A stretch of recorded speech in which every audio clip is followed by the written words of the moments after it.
If you notice that BIOS settings and system clock will reset when power cord is unplugged, or it boosts to this page every time you turn it on, it's possible that CMOS battery needs to be replaced.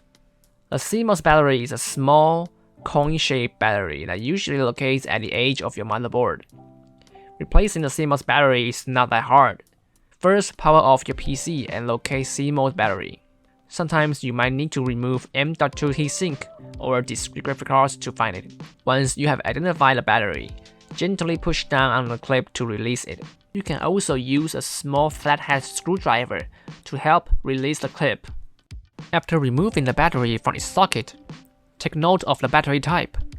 Usually it's CR2032. CMOS battery can be easily found at electronic stores and online retailer stores. Insert the new battery into the socket, ensuring that it is properly aligned and seated in the socket.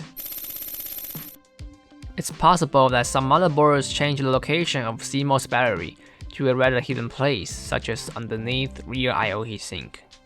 To replace the CMOS battery in this case, you have to remove the rear I/O heatsink first. Remove the screws that hold the heatsink on the back of your motherboard. Slowly remove the heatsink since you might find some cables connected to it, like this one is for the rear I/O Dragon LED. Here's the CMOS battery, which is also a CR2032 but is attached with a 2-pin connector. Unplug the connector and remove the battery. For this type of CR2032, you can search CR2032 with connector, and you should find there are two kinds of connectors, Modex and JST. Modex is the one you want. Try to pay close attention to the connector spec before buying. This is the end of the video. Please consider give a like and subscribe to this channel for more technical content.